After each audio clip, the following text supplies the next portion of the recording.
Hello everyone, welcome to the TenorShare channel. Forgot the password to your Samsung phone and now you're locked out completely? Don't worry, even if you can't remember the PIN, pattern, or password, you can still reset your Samsung device directly from Android recovery mode. And the best part is, this method works without the password, Samsung account access, or even a computer. In this video, I'll show you the official method to factory reset a Samsung phone when you're locked out, so you can regain access to your device and set it up again from scratch. Reset Samsung phone using Android recovery mode. Before we start, keep in mind that a factory reset will erase all data on the device, including photos, apps, and settings. If factory reset protection is enabled, you'll also need to sign in with the previously synced Google account after the reset. Now let's begin. First, power off your Samsung phone completely. Press and hold the volume down and the side buttons to force a shutdown. Next, press and hold the volume up button and the side button together.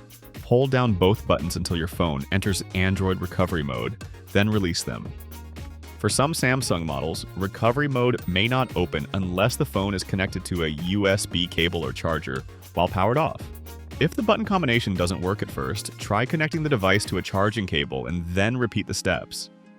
Use the volume buttons to move through the menu and highlight wipe data/factory reset.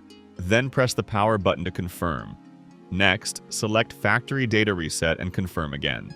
Your Samsung phone is ready to be reset. Next, press the power button to restart your phone. This will reset your phone. After rebooting, your Samsung phone will return to the initial setup screen, just like a brand new device. You can now set it up again and create a new screen lock password.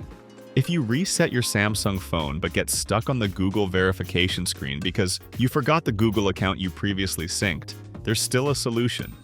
FRP for Android can help remove the Google FRP lock on supported Samsung devices, making it easier to regain access when you can't remember your Google account credentials. You can check the link in the description below to download FRP for Android and learn more. And that's how to reset a Samsung phone when you forget the password. No password, no computer, and no extra tools required. If this video helped you get back into your Samsung device, don't forget to like the video and subscribe to the channel for more Android tips and troubleshooting guides. Thanks for watching, and I'll see you in the next one.